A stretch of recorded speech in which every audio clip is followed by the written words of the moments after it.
हर हर महादेव। श्री गुरुवे नम, श्री गुरुवे नमः।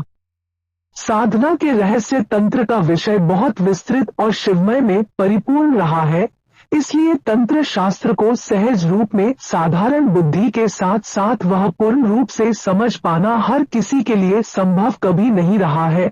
अगर बात तंत्र साधनाओं के माध्यम से हस्तगत होने वाली क्षमताओं की जाए तो उन्हें समझ पाना और भी कठिन काम रहा है, क्योंकि कभी तो तांत्रिकों की बात ही पूर्ण तरह कपोल कल्पित और साधारण ज्ञान से परे की चीज लगती है, और कभी तांत्रिकों का क्रियाकर्म व्यवहार भी विक्षिप्तों जैसे प्रतीत होते हैं। वास्तविक रूप में तो तंत्र का संपूर्ण विज्ञान स्थूल ज्ञान से परे आत्म अनुभूतियों पर आधारित रहा है, इसलिए तंत्र साधना की समस्त अनुभूति चेतन जगत से परे साधक के अवचेतन जगत पर अवतरित होती है।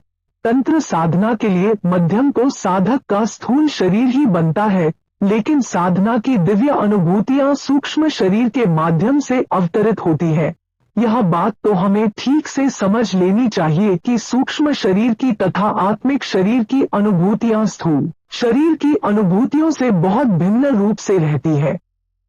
हमारा स्थूल शरीर पंच ज्ञानेंद्रियों के माध्यम से अनुभूतियां संग्रहित करता है, लेकिन इन ज्ञानेंद्रियों की अपनी अपनी सीमाएं हैं। अपनी सीमा से परे के ज्ञान को यह ज्ञानेंद्रियां पकड़ नहीं पाती, किंतु हमारे सूक्ष्म शरीर अथवा कहे कि आत्मिक शरीर की क्षमताएं स्थूल शरीर की अपेक्षा बहुत विस्तृत रूप में रहती हैं। इसलिए तंत्रादि साधनाओं के माध्यम से जो दिव्य अनुभूतियां सूक्ष्म रूप पर अवतरित होती हैं, उनके बहुत थोड़े से अंश को ही हमारा स्थूल शरीर पकड़ पाता है। यहाँ एक बात और भी ठीक से समझ लेने की है, जो हमारे स्थूल शरीर से संबंधित जो ज्ञानेंद्रियां हैं, उनके ज्ञान का विकास समाज और वातावरण की देन है, इसलिए समाज हमें नाम प्रदान कर देता है, वही हमारा ज्ञान हो जाता है। उससे आगे की हमें कोई जानकारी नहीं होती। यही मुख्य कारण है कि किसी अपरिचित व्यक्ति के विषय में हमें कुछ भी नहीं बता पाते। अगर किसी पुरुष ने अपने जीवन में पहले कभी भी किसी स्त्री को ना देखा हो और ना ही स्त्री से कोई संबंधित कोई जानकारी सुनी हो, तो वह पुरुष एकाएक अपने सामने किसी स्त्री को पाकर दंग रह जाएगा और संभव है कि वह उसे भूत प्रेत पशु आदि समझकर उसके सामने से भाग खड़ा हो, जबकि स्वयं उसका जन्म स्त्री शरीर से ही हुआ होता है। सूक्ष्म शरीर पर अवतरित होने वाली अनुभूतियां वैसे भी कितना जगत से परे की चीजें होती हैं। इन अनुभूतियों के विषय में समाज लगभग संज्ञाहीन ही रहता है। शायद आपने अनेक बार इस बात को तो समझा होगा कि हमारे अनुभव करने की जितनी सीमाएं हैं, उसके हजार भी इनसे के बराबर भी हमें अपनी अनुभूतियों को प्रकट नहीं कर पाते हैं।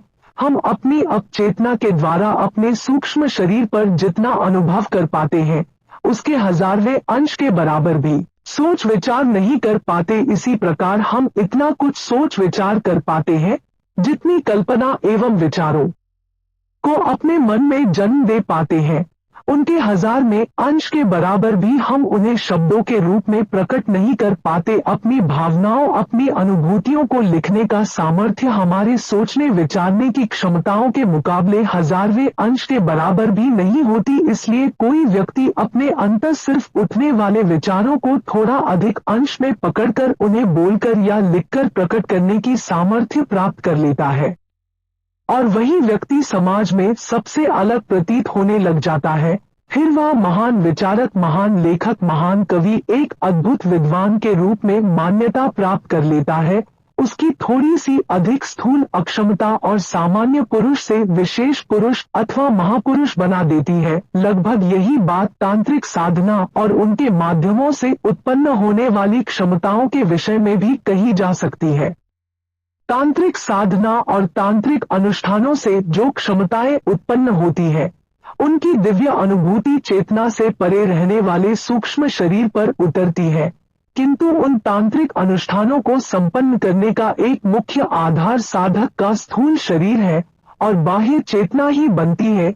इसलिए तंत्र के माध्यम से जो दिव्य अनुभूतियां साधक को अनुभव होती है, वह साधारण से स्थूल शरीर पर पूर्ण तरह से प्रकट ही नहीं हो पाती, क्योंकि उन्हें व्यक्त करने के लिए चेतना से संबंधित ज्ञानेंद्रियों की सीमाएं सूक्ष्म पड़ जाती है। तंत्र का वास्तविक प्रकटीकरण तंत्र की दिव्य अनुभूतियों का स्थूल शरीर से परे सूक्ष्म शरीर आत्मिक शरीर पर होता है, और हम में से अधिकांश लोगों को अपने सूक्ष्म शरीर के विषय में कोई जानकारी नहीं होती है।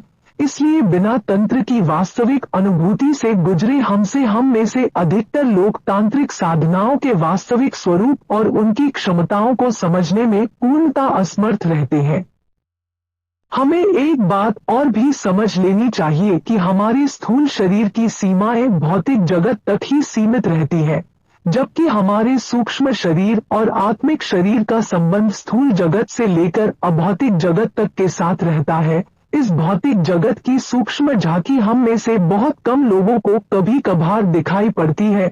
अधिकांश व्यक्ति तो जन्म जन्मांतर तक इसकी सूक्ष्म झलक से ही वंचित रहते हैं।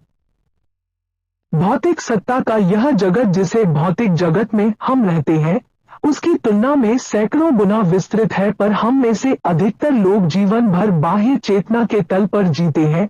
इसलिए हमें अभौतिक की जगत के संबंध में कोई जानकारी नहीं मिल पाती है।